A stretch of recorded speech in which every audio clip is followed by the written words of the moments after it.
December 3rd, St. Francis Xavier. Francis Xavier was born in the castle of Xavier in Spain. The youngest of a noble family linked to the Spanish royalty, he had ambitious dreams, and at 18 set out to study law at the University of Paris. He was good-looking, intelligent, charming, and high-born. Young Xavier had the world at his feet. Having earned his certificate, he one day met a man, conspicuous for his age among the young class, a man who had the look of a soldier, yet the air of a hermit. Like himself, he was a nobleman from northern Spain. His name, Ignatius of Loyola. Ignatius had made a profound conversion and had spent a long time in solitude and was now studying Latin in preparation for the priesthood. He was also feeling the call to found a new company of men, soldiers willing to fight for the kingdom of Christ on earth. Detecting in Xavier the seeds of greatness, Ignatius endeavored to turn Xavier's worldly ambition heavenward.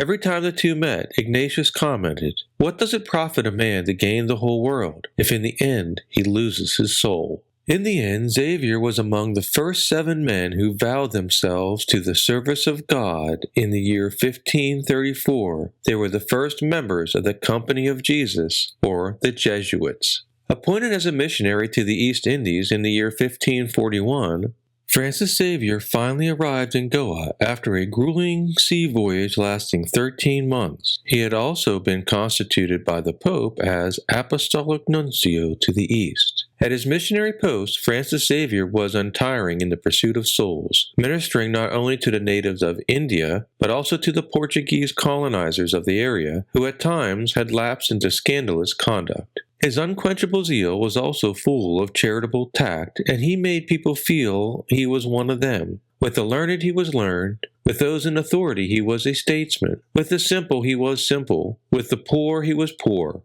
His charity and charm were irresistible, and his power of miracles amazing. For the people ignorant of the faith, he fit the truths of religion to popular tunes that spread all over. He once baptized so many in a day, he could hardly lift his arms. In the year 1549, hearing of the island of Japan, which had never been introduced to Christ, he set out with a Jesuit priest, a lay brother, and 3 Japanese converts. Learning Japanese in a short time, and realizing that evangelical poverty did not have the same appeal in Japan as in India, he presented himself and his group to the authorities as representatives of Portugal.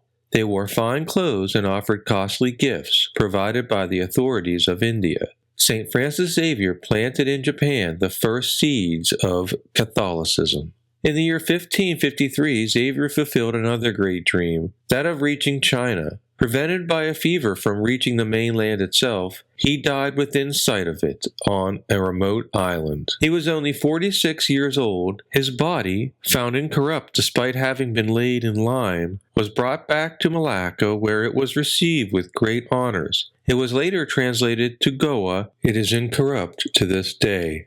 Francis Xavier was canonized in the year 1622 with Ignatius of Loyola, Teresa of Avila, Philip Neri, and Isidore the Farmer. In the year 1927, Pope Pius XI declared St. Francis Xavier and the newly canonized St. Therese of Lisieux patron saints of all Catholic foreign missions. Some are specially called to work for souls, but there is no one who cannot help greatly to win their salvation. Holy example, earnest intercession, the offerings of our sacrifices and works on their behalf are all within reach for each of us. What is needed is the spirit which animated St. Francis Xavier, the desire to make some return to God for his bounties, with much confidence in his paternal love.